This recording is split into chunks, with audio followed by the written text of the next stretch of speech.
ہمیں ٹیلی phone line پہ join کیا ہے وفاقی وزیر آئی ٹی شبلی فراز صاحب۔ شبلی فراز صاحب، بڑا اہم دن ہے آپ کے لیے اور آپ نے ہمیں وقت دیا، آپ کا بہت بہت شکریہ۔ یہ بتائیے، نون لیگ لانگ مارچ لے کر اسلام آباد آ رہی ہے، مولانا نے بھی 27 کو تمام جماعتوں کو اسلام آباد آنے کا کہہ دیا ہے اور اسی دن پی ٹی آئی بھی ڈی چوک پر جلسہ کرنے جا رہی ہے۔ کیسے سنبھالیں گے آپ سب کو، کیا پلان ہے؟ دیکھیں، اپوزیشن کا تو بنیادی مقصد ہے کہ وہ اپنے ایک ناکام کال کو وہ کامیاب کرنے کے لیے کوئی لا اینڈ آرڈر کی سچویشن کریٹ کریں۔ ان کا تو مقصد یہی ہے کہ پرائے اس میں ایم ایل اے میں جو ہے تو یہ بھی گھس کر اور یہ بھی ایک ایسا ماحول کریٹ کریں جس سے لا اینڈ آرڈر کی سچویشن ہو، لیکن حکومت جو ہے تو اس کو ہماری ذمہ داری ہے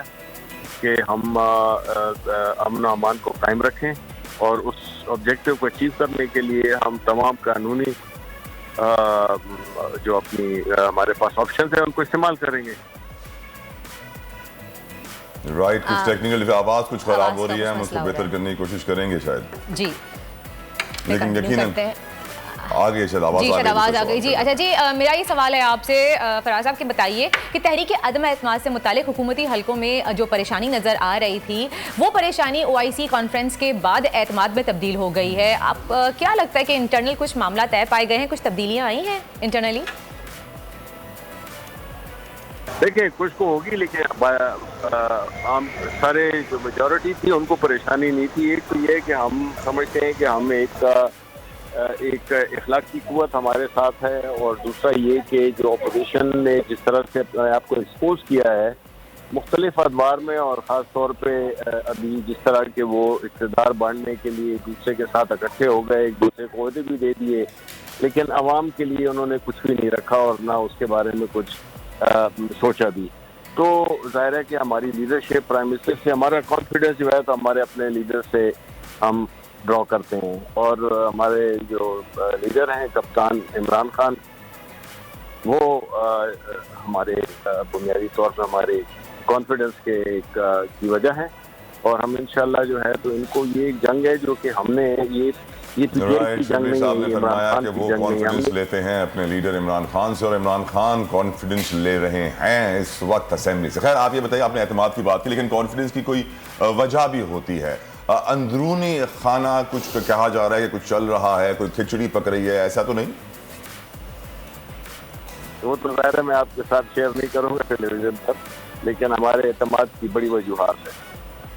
سر، اس کا مطلب کچھ تو ہے نا جس کی پردہ داری ہے؟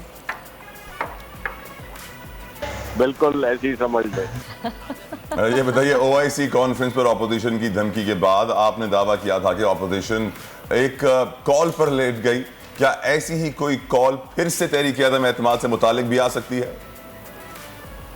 دیکھیں، پہلی بات تو یہ ہے نا کہ یہ کہتے رہتے ہیں کہ جی ہم عالمی سطح پر تنہا ہو گئے ہیں۔ دیکھیں، 57 ملکوں کو اکٹھا کر کے ان کو بٹھایا، پاکستان میں لائے، بلایا اور سب آئے، تو ظاہر ہے کہ اس کی ایک تو جو کامیابی ہے وہ بھی اپوزیشن کو نہیں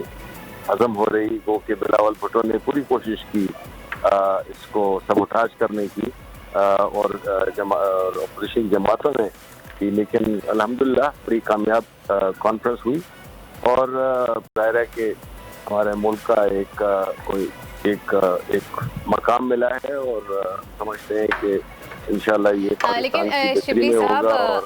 اور میں یہ پوچھنا چاہ رہی تھی کہ آپ نے کال سے متعلق سوال کا ابھی تک جواب نہیں دیا، آپ نے نہیں بتایا کہ کیا تحریک عدم اعتماد سے پہلے بھی کوئی ایسی کال آئی تھی، یا پھر اپوزیشن کو اس طرح کی کال دوبارہ او آئی سی کے اجلاس سے پہلے جیسی گئی تھی دوبارہ ویسی جا سکتی ہے؟ دیکھیں جی، ہم تو ہمارا بھروسہ عوام پر ہے اور اللہ تعالیٰ پر ہے، اور ہم سمجھتے ہیں کہ ہماری جو کاز ہے، ہماری جو حکومت ہے وہ صحیح راستے پہ چلی ہوئی ہے، اور جو بھی لوکل جو کہ اہلکار ہیں، بیرونی قوتوں کے کچھ جماعتیں، وہ اس کو سبوٹاج کرنا چاہتے ہیں، تو اس لیے ہمیں جو بھی سپورٹ کرے گا، چاہے وہ ادارے ہوں جو بھی ہوں، پاکستان کو سپورٹ کریں گے۔ چلیں جی، بہت بہت شکریہ شبلی فراز صاحب۔ سبسکرائب کریں اور بیل دبائیں تاکہ کوئی خبر رہ نہ جائے۔